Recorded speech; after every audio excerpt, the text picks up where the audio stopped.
इस वीडियो के अंदर अब हम इलेक्ट्रिक फील्ड निकालेंगे अलग अलग चार्ज ऑब्जेक्ट्स की वजह से। और यहाँ पे जो हमने कॉन्सेप्ट पढ़ा है कंटिन्यूस चार्ज डिस्ट्रीब्यूशन, उसकी अब हम यहाँ पे हेल्प लेंगे। ठीक है, तो यहाँ पे हमारे को ये रॉड गिवन है, this is thin rod having some charge Q and the length of the rod is L। और यहाँ पे ये जो पॉइंट P है जो कि इस रॉड के एंड के ऊपर है, इस पॉइंट P के ऊपर हमें क्या निकालना है, इलेक्ट्रिक फील्ड इंटेंसिटी निकालनी है। ठीक है, तो हम क्या कॉन्सेप्ट लगाएंगे वहीं से शुरू करते हैं।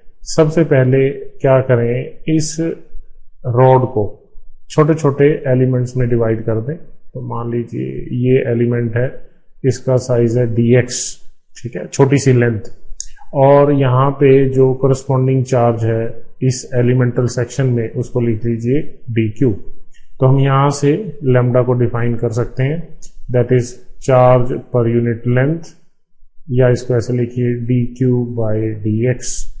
तो यहाँ से इस एलिमेंटल सेक्शन पे कितना चार्ज आया है वो लिख सकते हैं, सो that is lambda into dx।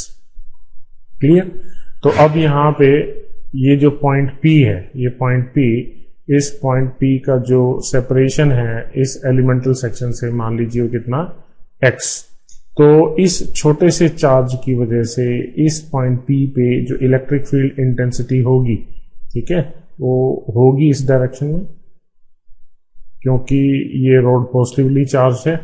ठीक है, so the electric field intensity at point P due to this element is equal to 1 by 4 pi epsilon naught dq divided by, so that is equal to 1 by 4 pi epsilon naught dq क्या है, lambda dx divided by x square। तो total field यहाँ पे कैसे निकालेंगे यहाँ पे, तो हम क्या करेंगे, इस फंक्शन को इंटीग्रेट कर देंगे।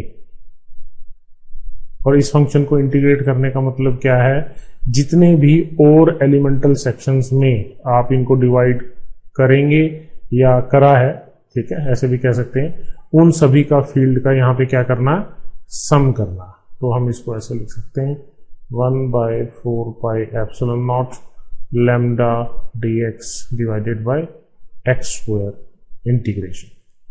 क्लियर। अब यहाँ पे आप देखिए, अब हमारे पास ये सिचुएशन आ गई।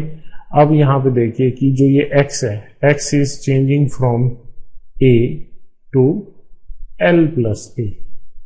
कहाँ से कहाँ चेंज हो रहा, a, इस तरफ का गैप a, और उस तरफ तक कितना टोटल गैप हो गया, l प्लस a।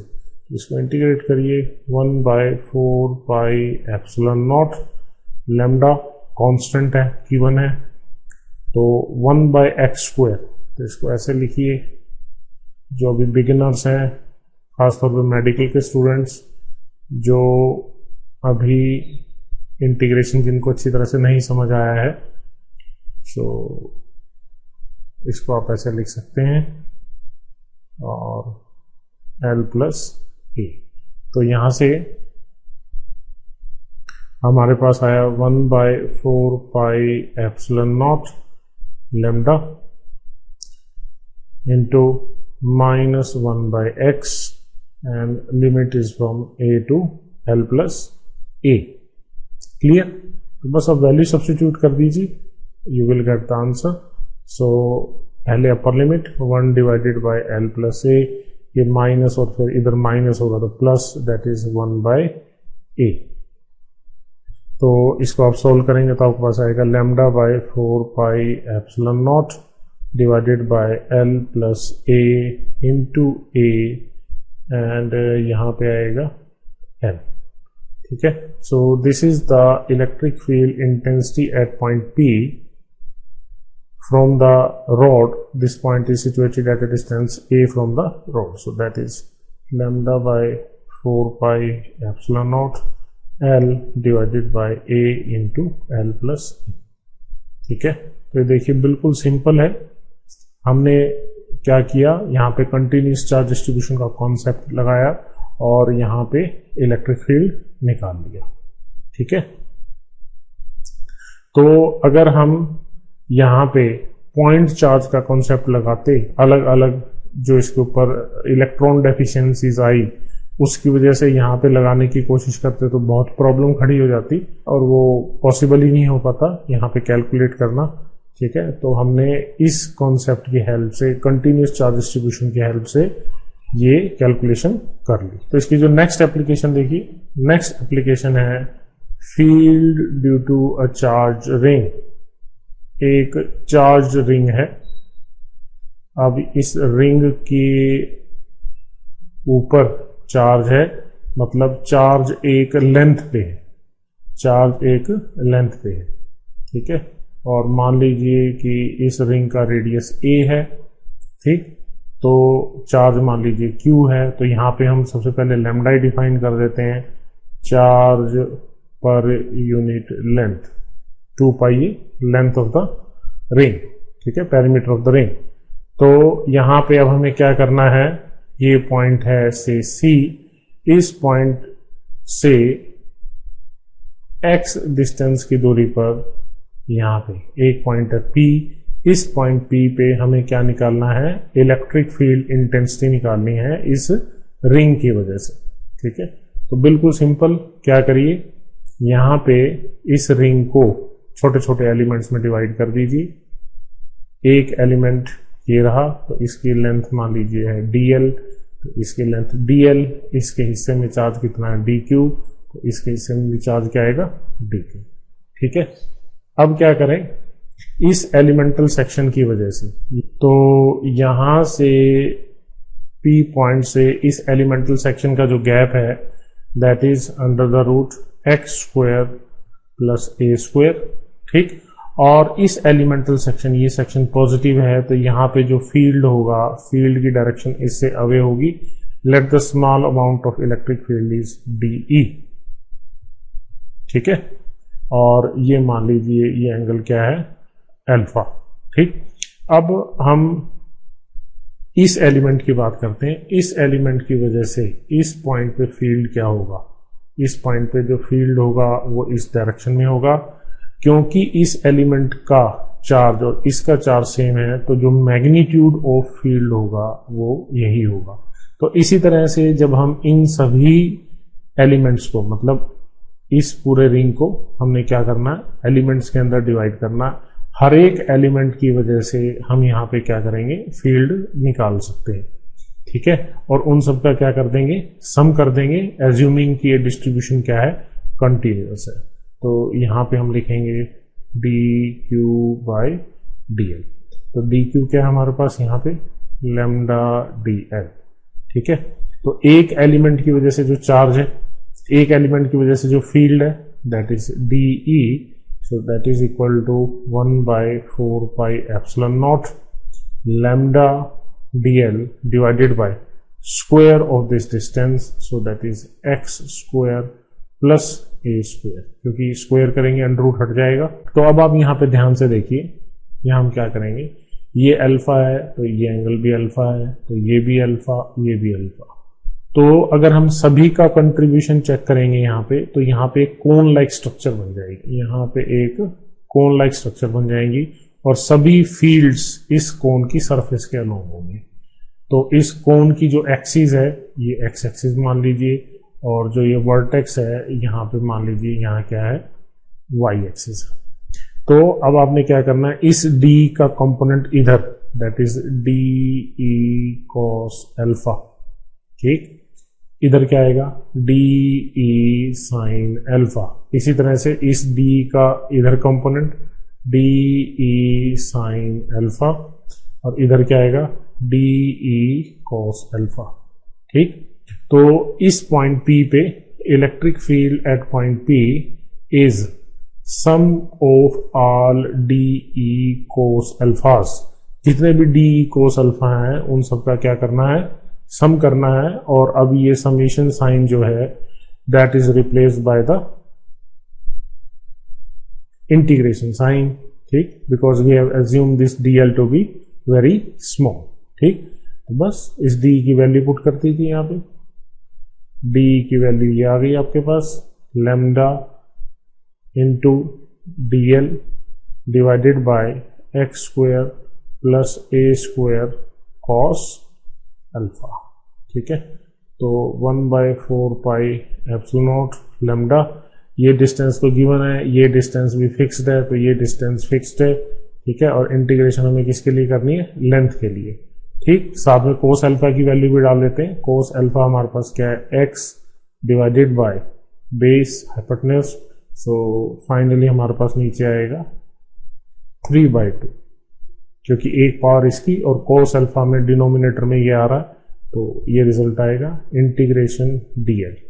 ठीक है, and integration is for the length this length, तो dl, तो आप देखिए dl dl dl dl सभी dl's का सम करेंगे तो आपके पास क्या आएगा, 2 पाई a, इस इंटीग्रेशन का रिजल्ट है 4 pi epsilon not x square plus a square 3/2।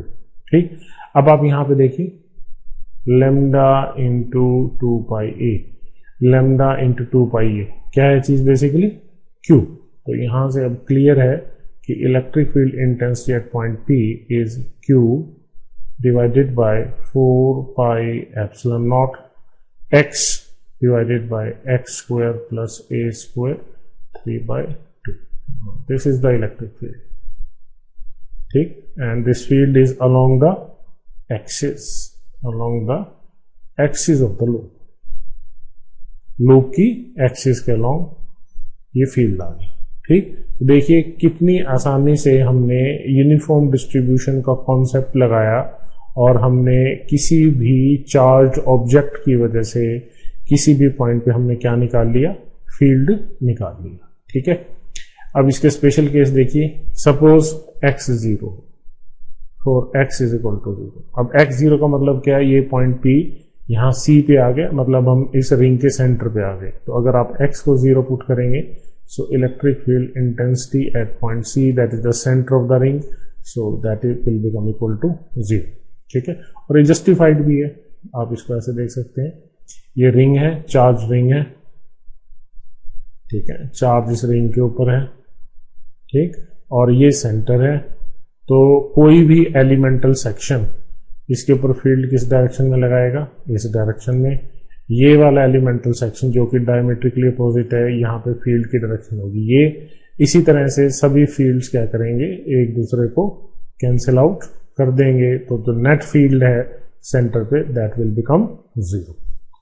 तो हमें ये पता चल गया कि इस पॉइंट पे जो फील्ड है वो 0 है, यहाँ पे कुछ फील्ड है। ठीक, तो मतलब अगर हम इधर से इधर जाएंगे तो फील्ड बढ़ रहा है, तो कोई ना कोई एक ऐसा पॉइंट आएगा जहां पे फील्ड की वैल्यू मैक्सिमम होगी और उसके बाद फील्ड की वैल्यू फिर घटना शुरू हो जाएगी, क्योंकि धीरे धीरे हम एक ऐसी सिचुएशन आएगी जब हम फील्ड की रेंज से बाहर हो जाएंगे।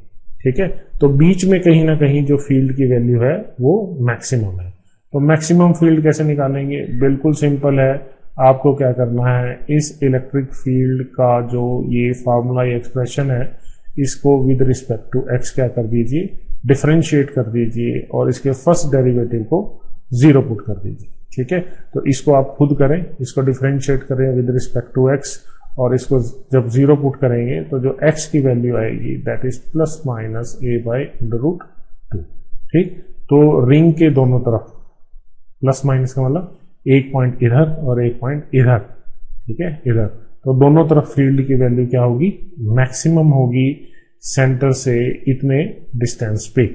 तो अगर आप ये x की वैल्यू इस फार्मूले में डाल देंगे तो फाइनल जो रिजल्ट आएगा, electric field intensity at point P and the field is maximum at that point, so that is equal to Q divided by 6√3 pi epsilon naught A square. So that will be your final answer. तो ये आप अपने आप करके देखें कि field maximum यहाँ पे होगा, और जब x की वैल्यू सब्स्टिट्यूट करेंगे तो ये आपके पास रिजल्ट आएगा। आइए अब हम देखते हैं एक और एप्लीकेशन। यहाँ पे क्या है, हमारे पास एक रॉड गिवन है। ठीक है, और इस रॉड की जो लीनियर चार्ज डेंसिटी है वो लैम्डा गिवन है। The same problem is 1.30 NCERT, तो उसको हम इसके अंदर कवर कर देंगे उस प्रॉब्लम को। तो ये कह रहा है कि हमारे पास ये चार्ज रॉड है और इस चार्ज रॉड की वजह से इस पॉइंट P के ऊपर आपको क्या निकालना, इलेक्ट्रिक फील्ड इंटेंसिटी निकालनी है। और ये जो पॉइंट P है, यहाँ से जो ये डिस्टेंस है, ठीक है, that is perpendicular distance and this is x। तो इस क्वेश्चन को करने के लिए पहले हमें कुछ ज्योमेट्रिकल कंस्ट्रक्शन करना पड़ेगा।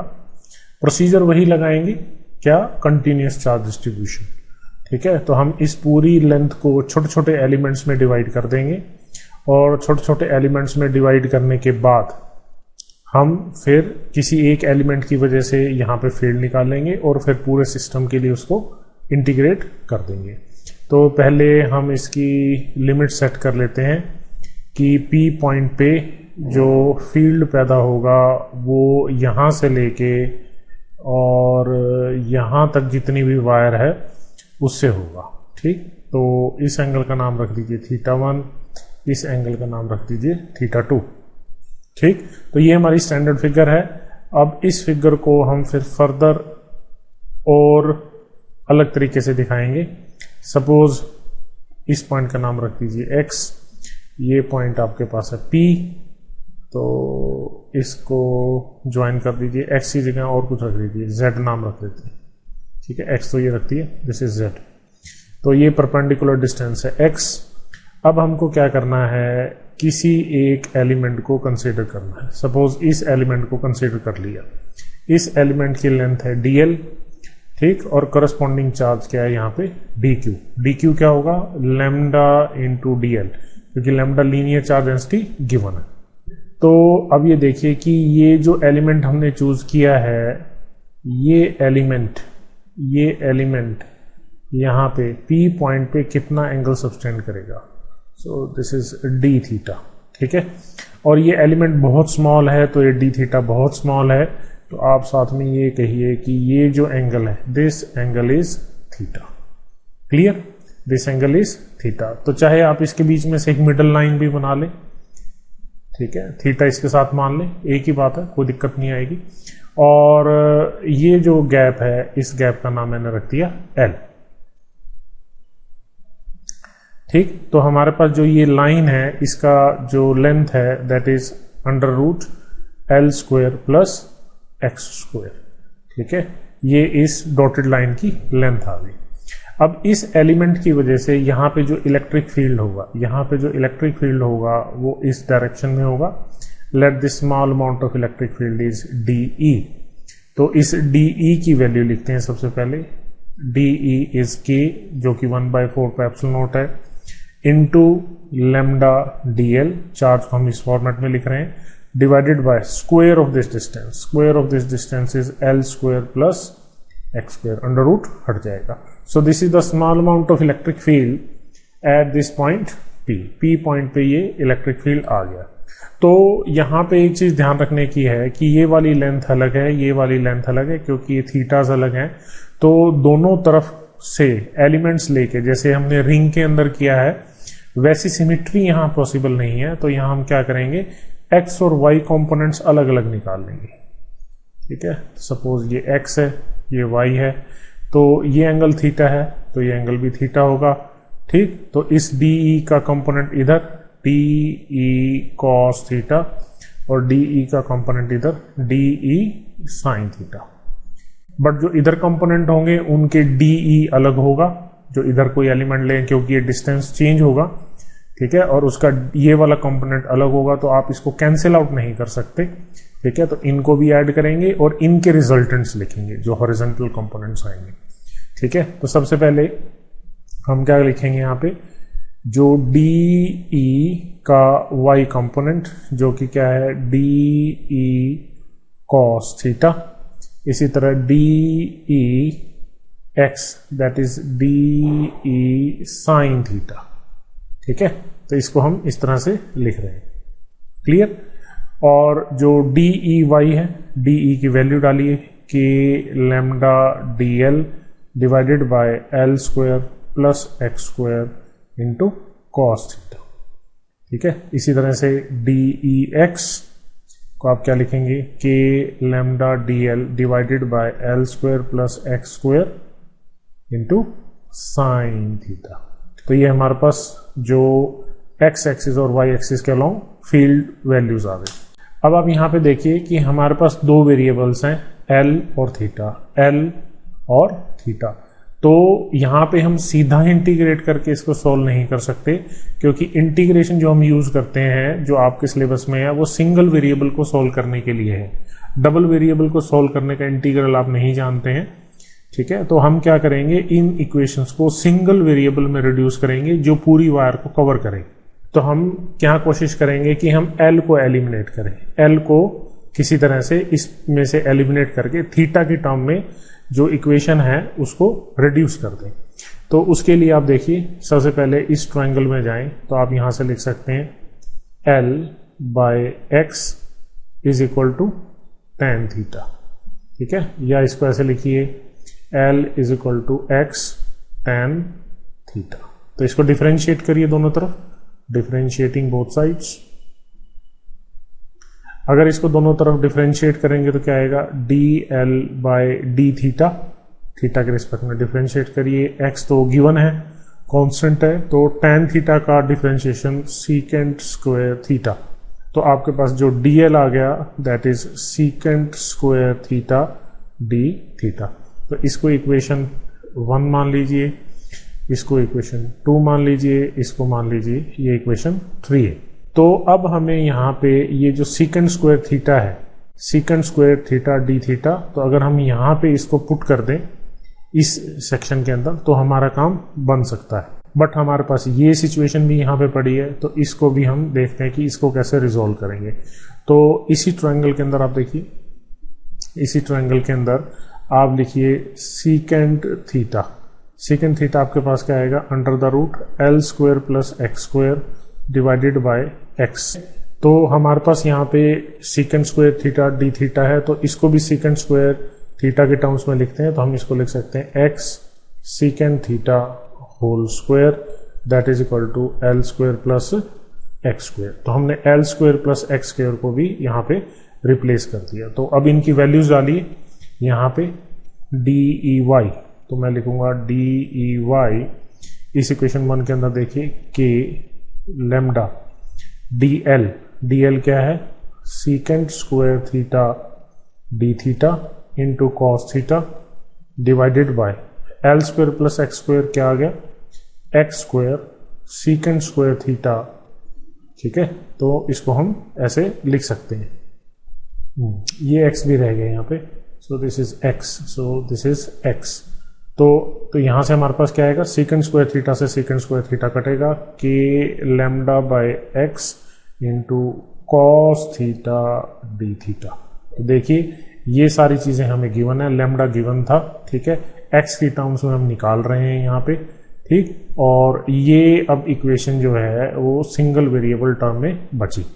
तो यहां से हम इलेक्ट्रिक फील्ड अलोंग y जब निकालेंगे तो हम कंटिन्यूस चार्ज डिस्ट्रीब्यूशन जब एज्यूम कर रहे हैं तो हम इस सिचुएशन को क्या कर देंगे, इंटीग्रेट कर देंगे। तो ये फायदा हुआ हमें, ठीक। तो ये हमारे पास रिजल्ट आ गया, और लिमिट कहां से कहां तक है, थीटा 1 से थीटा 2 तक। तो यहाँ पे हमारे पास ई वाई की वैल्यू आई K lambda by x, cos का इंटीग्रेशन साइन थीटा, और अगर आप लिमिट्स डालेंगे तो sine theta 2 minus sine theta 1।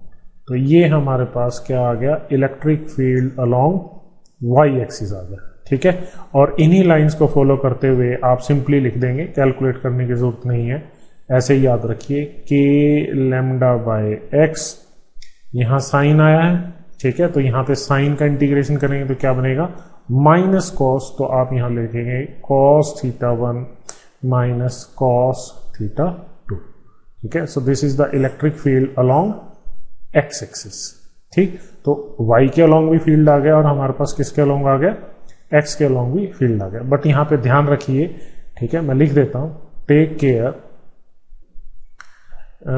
For sines of theta 1 and theta 2।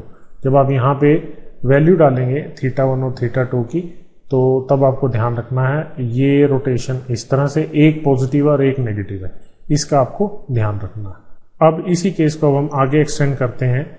इसका पहला सब केस बनाते हैं for semi infinite wire. Semi infinite wire का मतलब क्या है कि ये वायर इधर तो फैली हुई है और पॉइंट यहां आ गया। पॉइंट कहां आ गया? यहां। ठीक है, तो अगर ये सिचुएशन है, ये पॉइंट P आ गया, तो मतलब ये पॉइंट P इस किनारे पे आ गया, इस किनारे पे आ गया पॉइंट P। तो इसका मतलब क्या है, आपका θ1 तो क्या हो गया? 0 डिग्री। θ1 क्या हो गया? 0 डिग्री। और θ2 क्या हो गया? 90 डिग्री। ठीक है, θ1 0 डिग्री और θ2 90 डिग्री। तो आप पुट करके देखिए, तो आपके पास जो EX आएगा that is equal to K lambda by X cos 01 cos 90 जो आएगा दैट इज 0। और यहाँ पे EY यहाँ पे देखिए that is equal to K lambda by X। तो यहाँ पे θ2 90 डिग्री 1 और 0 डिग्री 0। ठीक है, तो आपके पास EX और EY दोनों कंपोनेंट्स आ गए। तो net electric field intensity at point P इस केस में क्या बनेगी? EX square plus EY square. तो सेम यही चीज अब आप यहां पे भी कर सकते हैं। नेट इलेक्ट्रिक फील्ड इंटेंसिटी निकालनी है। ठीक है, तो एक X कंपोनेंट है और एक Y कंपोनेंट है। जो भी वैल्यूज डालने के बाद आएगा उसको इस तरह से सॉल्व करेंगे तो दोनों बराबर वैल्यूज हैं, तो आएगा √2 K लैम्डा बाय X। ठीक है, तो ये केस बन गया। इस केस को याद रखें, इसके ऊपर क्वेश्चंस पूछते हैं जेई के अंदर। अगर वायर इनफाइनाइट बोल दे, इनफाइनाइट वायर, इसका मतलब क्या है? वायर बहुत लंबा है, वायर बहुत लंबा है। ठीक है, और point of observation is too close to the wire. Point of observation is too close to the wire. इसका मतलब क्या है? θ1 और θ2 दोनों ही क्या है? 90 डिग्री। दोनों ही क्या है? 90 डिग्री। तो इस केस के अंदर EY 90 डिग्री, और तो एक केस में अब 90 डिग्री लेंगे, एक केस में -90 डिग्री लेंगे। अब यहाँ पे साइन का ध्यान रखना, आप यहाँ पे देखिए, तो ये सेंस ऑफ रोटेशन जो है, ये सेंस ऑफ रोटेशन एक पॉजिटिव है और एक नेगेटिव है। तो अगर मैं इसको रेफरेंस लाइन मानूं तो मैं इधर रोटेशन दूं, ठीक है, और इसको इधर रोटेशन दूं, ऐसे। ठीक है, तो एक की रोटेशन दूसरे से अपोजिट है, ये रोटेशन एंटी क्लॉकवाइज है और ये रोटेशन क्लॉकवाइज है। ठीक है, तो θ1 -90 है +90, तो अब यहाँ पे सब्स्टिट्यूट करेंगे तो आपके पास आएगा 2K लैम्डा बाय X। ये फील्ड आ गया, और यहाँ पे 90 डिग्री तो ये 0 बन जाएगा। EX field along X axis is 0। ठीक है, तो इसको आप और तरीके से भी लिख सकते हैं। K की वैल्यू अगर आप पुट कर देंगे तो आपके पास आएगा lambda by 2πε0 X। So this is a very good result. इसी चीज को हम आगे एक और थ्योरम आएगी, गॉस थ्योरम या गॉस लॉ, वहां पे भी हम इसको प्रूव करेंगे एक अलग तरीके से। यहाँ पे तो हमने कंटिन्यूस डिस्ट्रीब्यूशन ऑफ चार्ज से इसको प्रूव किया है, आगे हम प्रोसीजर बदल देंगे, गॉस लॉ लगाएंगे और इसी रिजल्ट को हम वहां पे फिर डिराइव करके दिखाएंगे कि ये कैसा होगा। और जो थर्ड केस बनता है, क्योंकि हमने शुरू में पॉइंट को परपेंडिकुलर बाइसेक्टर पे नहीं लिया है, ये और ये वाले हिस्से अलग लिए हैं। अगर ये परपेंडिकुलर बाइसेक्टर होता तो θ1 और θ2 सेम होते, तो आप इसमें लिख दीजिए कि θ1 इज इक्वल टू θ2 से इक्वल टू θ। ठीक है, तो इस केस के अंदर जो EY आएगा, so that is equal to 2K lambda by X sine of θ and sine of -θ। ठीक है, तो माइनस बाहर आके यहाँ प्लस होगा, तो तभी यहाँ ट्वाइस आएगा, दैट इज साइन θ। ठीक है, तो ये हमारे पास रिजल्ट आ जाएगा। EX यहाँ पे फिर 0 आएगा, ठीक है, क्योंकि एक θ तो cos ऑफ -θ cos θ ही रहता है, तो यहाँ पे माइनस होकर 0 होगा, तो यहाँ पे X कंपोनेंट अब भी क्या आएगा? 0 आएगा। और वो यहाँ पे कंपोनेंट फॉर्म में दिख भी रहा है कि फील्ड जो है केवल Y के अलोंग रहेगा। अगर सिमेट्रिकल होगा तो ये वाले हॉरिजॉन्टल कंपोनेंट जो है वो आपस में कैंसिल आउट कर देंगे। तो यहाँ पे हमने क्या किया, एक लाइन ऑफ चार्ज जिसकी linear charge density lambda given है, उसको उसकी वजह से हमने यहाँ पे P पॉइंट पे इलेक्ट्रिक फील्ड इंटेंसिटी निकाली, किसको यूज करके? कंटिन्यूअस डिस्ट्रीब्यूशन ऑफ चार्ज का कॉन्सेप्ट लगा के। एक और एप्लीकेशन कर लेते हैं। नेक्स्ट एप्लीकेशन है कि हमारे पास से कोई आर्क है, ठीक है, कोई एक वायर है वो इस फॉर्म में, ठीक, और इस वायर की वजह से आपको यहाँ पे इलेक्ट्रिक फील्ड निकालना है। तो ये वायर की वजह से, तो ये आर मानिए जो कि रेडियस ऑफ कर्वेचर है, रेडियस, ठीक है, तो ये रेडियस है, ठीक है। तो हमने इसको बीचों बीच ले लिया सच दैट ये एंगल थीटा है, ठीक है, तो ये एंगल थीटा है, ठीक है। ये थोड़ी ज्योमेट्रिकल कंस्ट्रक्शन करनी पड़ेगी, और ये जो कंप्लीट एंगल है, complete angle, that angle is phi, that angle is phi, ठीक है। तो phi is equal to theta, ठीक। तो ये जो पूरी लेंथ है दैट इज 2l, तो इसके भी मैंने 2 सेक्शन कर दिए, मैथमेटिकल कन्वीनियंस के लिए कर रहा हूं मैं, आप और तरीके से भी कर सकते हैं जैसे आपको अच्छा लगे, ठीक है। आप डायरेक्ट फाई से सोल्व करना चाहें उससे भी कर सकते हैं, तो मैं मैथमेटिकल कन्वीनियंस की बात कर रहा हूं, ठीक है। तो मैंने क्या किया, मैंने यहाँ पे एक छोटा सा एलिमेंट लिया, इस छोटे से एलिमेंट की लेंथ क्या है, dl, ठीक, और ये छोटा सा जो एलिमेंट है ये कितना एंगल सब्टेंड कर रहा है, d थीटा, तो dl हमारे पास क्या आ गया, r d थीटा, ठीक है। तो इसकी लीनियर चार्ज डेंसिटी है, तो मैं लिख दूंगा कि यहाँ चार्ज क्या है, lambda dl, linear charge density lambda, तो ये इतना इस हिस्से का चार्ज आ गया। सिमिलरली यहाँ पे आप सिमेट्री का फायदा उठा सकते हैं इस केस में, ये, ठीक है, ये भी dl है, यहाँ पे इतना ही चार्ज है, ठीक है, करस्पॉन्डिंग यहाँ भी d थीटा बनेगा। तो क्योंकि सिमेट्री का फायदा उठाना था, दोनों तरफ कवरेज करनी थी, तो इसलिए मैंने थीटा थीटा लिए। तो इस पॉइंट पे, इस P पॉइंट पे इलेक्ट्रिक फील्ड dE, तो इधर भी इलेक्ट्रिक फील्ड इसी डायरेक्शन में, ठीक है, दोनों का मैग्नीट्यूड सेम होगा।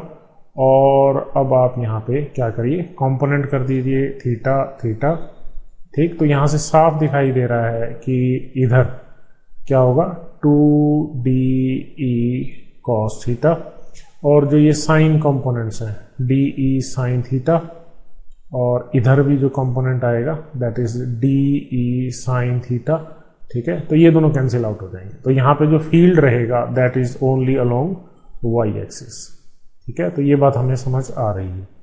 तो small amount of electric field D, एक एलिमेंट की वजह से, दैट इज के, चार्ज को लैम्डा dl लिख दिया, डिवाइडेड बाय r स्क्वायर, क्योंकि ये डिस्टेंस क्या है, r। अब आप इसको क्या लिख सकते हैं, k into lambda r square, dl क्या है, r d थीटा, ठीक है। तो मेरे पास क्या आ गया finally, dE is equal to k lambda by r into d theta, ठीक है। तो मेरे को थीटा के टर्म्स में इसको सोल्व करना है। तो यहाँ पे अगर आप कंपोनेंट्स देखें तो मेरे पास केवल y कंपोनेंट सर्वाइव करता है, and that is equal to 2DE sine theta. तो बाकी जितने भी एलिमेंट्स होंगे, उनके अंदर भी क्या होगा, जो x कंपोनेंट कट जाएगा, और इधर दोनों कंपोनेंट्स क्या होंगे, दे विल एड अप, ठीक है। तो हम यहाँ पे DE को लिख देते हैं यहाँ पे k lambda by r sine theta d theta, and that is DEY।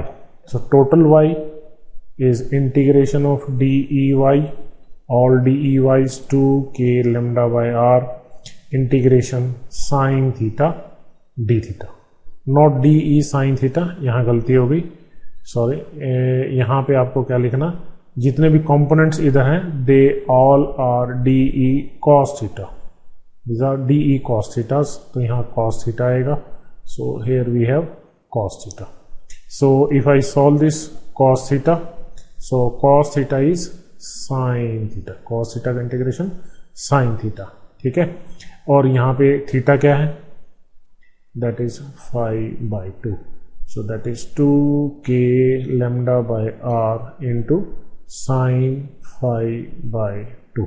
so this is the net electric field intensity, ठीक है, and that is along y axis 2k lambda by r sin of phi by 2, ठीक है। तो ये बड़ा important result है, ठीक है। तो इससे आप डायरेक्ट कैलकुलेशंस कर सकते हैं। सपोज पहला केस, इसी का सब केस मान लेते हैं।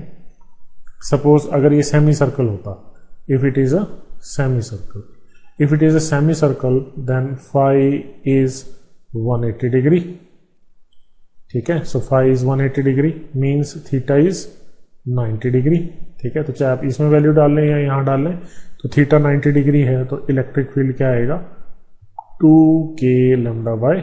तो डायरेक्टली आप इसको लिख सकते हैं। और अगर क्या होता फाई क्या होता 360 डिग्री, मतलब ये कंप्लीट सर्कुलर आर्क होती, तो आपको पता ही है कि साइन ऑफ 180 डिग्री बनेगा, ठीक है। साइन ऑफ 180 डिग्री, थीटा यहाँ 180 डिग्री बनेगा, और साइन ऑफ 180 डिग्री 0 होता है। और ये हम पहले भी निकाल चुके हैं कि electric field at the centre of a circular coil क्या होगा 0 होगा, ठीक है। तो यहाँ पे अब मैंने कुछ आपको एप्लीकेशंस कराई हैं, और यहाँ पे प्रेफरेबली मैंने लीनियर चार्ज डिस्ट्रीब्यूशन को चूज किया है, ठीक है। और उसके रिगार्डिंग हमने कुछ कैलकुलेशंस करी हैं। तो और भी कैलकुलेशंस पॉसिबल हैं। सपोज अगर मैं कोई एक सरफेस ले लूं, से कोई एक डिस्क ले लूं या शीट ले लूं, उसकी वजह से भी मैं किसी भी एक पॉइंट पे इलेक्ट्रिक फील्ड इंटेंसिटी निकाल सकता हूं, किसी एक हेमिस्फीयर की वजह से, किसी एक स्फीयर की वजह से, ठीक है। बट इनको कैलकुलेट करने के अंदर हमारे को बहुत ज़्यादा एफर्ट करना पड़ेगा और हमारे को मैथमेटिकल स्ट्रक्चरिंग करनी पड़ेगी। तो ऐसे क्वेश्चंस जो हैं ये जेई के अंदर अगर आएंगे, मेडिकल में तो आ ही नहीं सकते, ठीक है, बोर्ड एग्जाम में पूछेंगे नहीं, तो बात रहेगी सिर्फ जेई की। तो इन क्वेश्चंस को करने के लिए हमारे पास एक और तरीका है, गॉस लॉ। तो उसको यूज करके इनके रिजल्ट्स निकालने रिलेटिवली आसान है, बहुत जल्दी निकलते हैं, क्योंकि अब आप यहाँ पे देख रहे हैं कि बहुत सारा मैथमेटिक्स या बहुत सारे स्टेप्स हमें करने पड़ रहे हैं, ठीक है। तो जो सिमेट्रिकल सिचुएशंस होती हैं, कैसी, जो सिमेट्रिकल सिचुएशंस होती हैं, वहां पे गॉस लॉ को लगाना बहुत आसान होता है। और जो इस तरह के क्वेश्चंस हैं, अगर हम इनको कंटिन्यूस चार्ज डिस्ट्रीब्यूशन से करें तो वो थोड़े डिफिकल्ट प्रूव होते हैं, क्या, तो इसलिए मैं उनको अभी यहाँ पे नहीं करा रहा हूँ। I will deal with these kind of geometries और charge distribution in Gauss law only. तो जो गॉस लॉ से नहीं हो सकते थे या जिनमें थोड़ी डिफिकल्टी आती, तो उनको तो मैंने यहाँ पे आपको एक तरह से कंटिन्यूस चार्ज डिस्ट्रीब्यूशन यूज करके दिखाना भी था, वो भी दिखा दिया, और उनको निकाल भी लिया उन डिस्ट्रीब्यूशंस के फील्ड्स को। तो बाकी जितने भी ज्योमेट्रीज हैं, ठीक है, उनको निकालने के लिए हम क्या करेंगे, गॉस लॉ का यूज करेंगे।